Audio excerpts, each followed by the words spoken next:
The replica zoopraxiscópio is in three parts: lamp house, mechanism and the lens unit. Inside we have a modern LED lighting unit, 50 watts. And we cover the top with some card to stop the light spill. And that's how it turns around. The shutter disc, some chunky gears.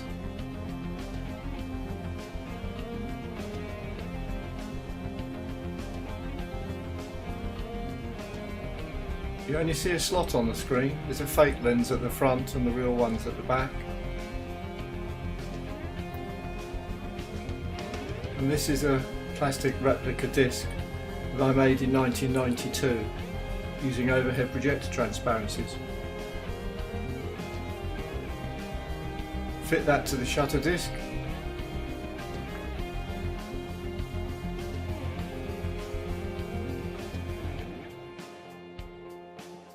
And there's an aspect ratio system to change the shape of the picture. That's operated by a lever. Moves in and out two plates. And there we go.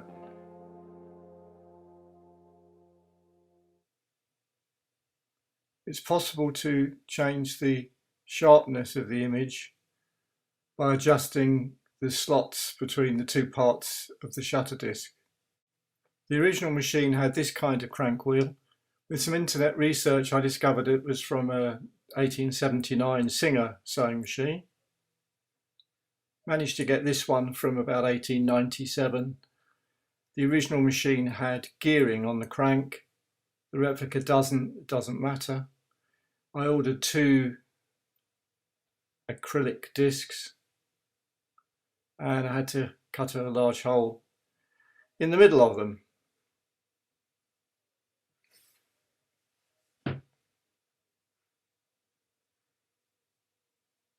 So I got those holes done, and then I had an acetate sheet printed up with the elephant image.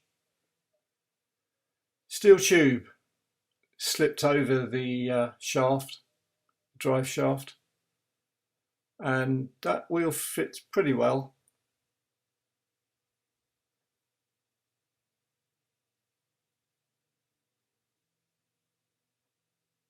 Hacksaw, short piece cut off and tied it up. That fitted over some shim, and then a collar on the end, hold everything together, with a handle added, and the old pulley wheel that we don't need is stored in the base of the mechanism. This is prone to fingerprints, this bare brass. The original was painted black.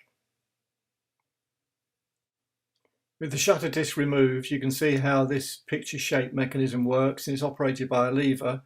You can see there's screw holes above and below the lever, and if we actually look at a very old photograph of the zoopraxiscópio original, we can see one of the screws still in place.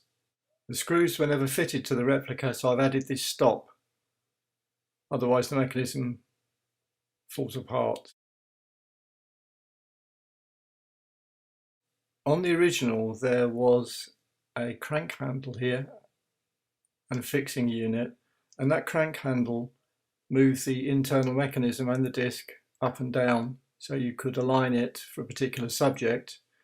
And here we are on the original, you can see it on this side. However, on the replica it's on the other side. And I think they've done that because if it was here, with the modern electric motor, which had a drive belt, it would have got in the way. Little cap for the end there. That's now finished. And the finished silhouette elephant disc, copy of one of the 16-inch discs. We're working from medium format transparencies. You can see that the actual size of an individual elephant is just a few millimeters. You can also see that some of the original paint on the disc had fallen off over the 100 and more years. Here's a cardboard top I've made to stop the light spill. We've got the light going inside there. And so let's see what happens with this disc.